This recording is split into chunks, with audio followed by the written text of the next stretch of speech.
से पूछा गया कि आप टफ फैसले कैसे ले लेते हैं, तो उन्होंने कहा कि टफ नहीं, बस सही डिसीजन लेता हूं। परमात्मा ने ही मुझे देश सेवा के लिए भेजा।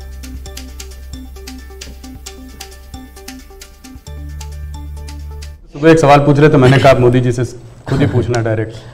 आपने आपकी पूरी यात्रा में बहुत सारी कठिनाई का सामना किया है। ऐसी हालत में भी आप टफ डिसीजन लेते हैं, ये कैसा कर पाते हैं? देखिए, मैं टफ डिसीजन वगैरह नहीं लेता हूँ जी, मैं सही डिसीजन लेता हूँ। कोई टफ डिसीजन होते नहीं, सही होते हैं। किसी को टफ लगे, किसी को ना लगे, ऐसा हो सकता है।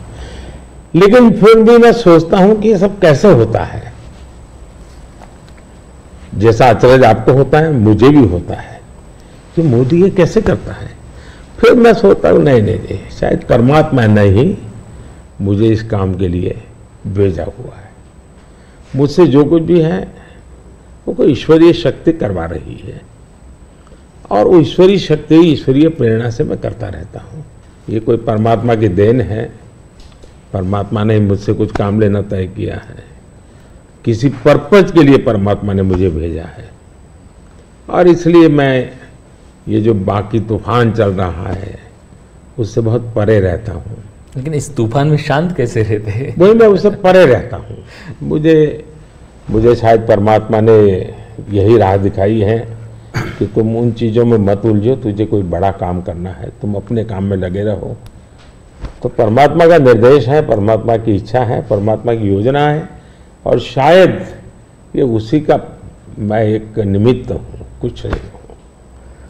इसी से जुड़ा सवाल था कि आपको हम लोग देखते हैं, हमको आपका शेड्यूल मिलता है, आप इतना ट्रैवल कर रहे हैं, दिन में 5, 4, 6 रैली, वो भी कोई इस प्रदेश में तो कोई दूर दूसरे प्रदेश में।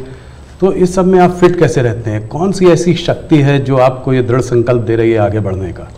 पहली बात तो मैंने कहा ना कि ये मैं नहीं कर रहा हूँ जी, ये ईश्वर ने तय किया हुआ है। ईश्वर ने मुझे शायद इसी काम के लिए भेजा है, क्योंकि मैं जिस परिवार में पैदा हुआ हूँ जी, मेरी माँ ने कुछ पढ़ी लिखी नहीं थी, स्कूल नहीं देखा था, मेरा कोई पॉलिटिकल बैकग्राउंड नहीं है, और इतना बड़ा देश, इतना काम ईश्वर नहीं करेगा तो कौन करेगा। और मेरे लिए 2 ईश्वर हैं, एक जिसको हम देख नहीं पाते हैं, और दूसरे वो जो जनता जनार्दन है।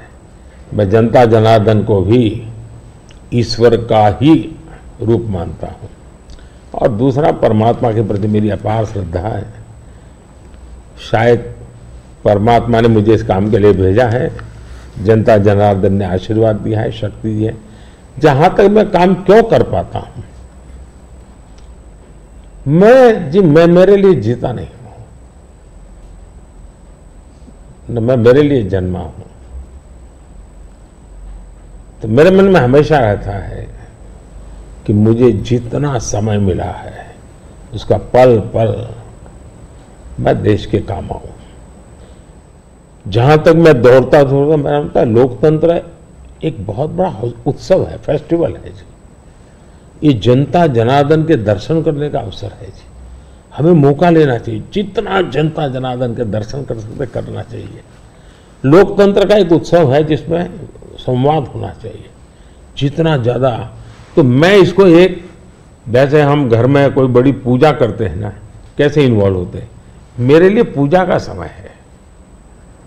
मेरे 140 करोड़ देवता, उनकी मैं पूजा कर रहा हूं, उस भाव से मैं चलता हूं, लगा रहता हूं उनमें, वो थक जाता हूं और थकता नहीं हूं, भगवान को देख के आता हूं।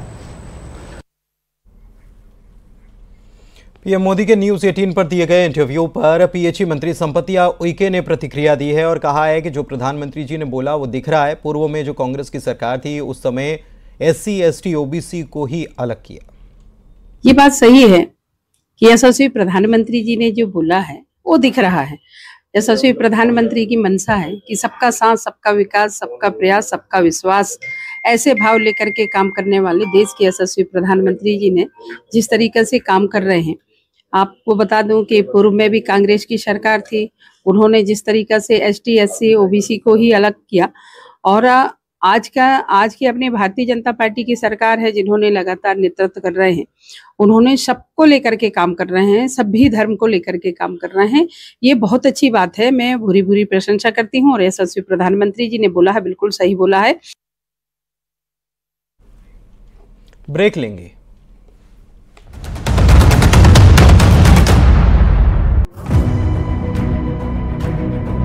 आपने पिछले कार्यकाल में काफ़ी बड़े काम किए, आर्टिकल 370 को रद्द किया, CAA को लेके आए, मगर ऑपोजिशन लीडर्स इस कैंपेन में सब कह रहे हैं कि अगर वो सरकार बनाएंगे तो इन सबको जो है CAA को रिपील कर देंगे। ममता बनर्जी खास करके कह रही है CAA को इम्प्लीमेंट नहीं होने देंगे। इसको आप कैसे देखते हैं?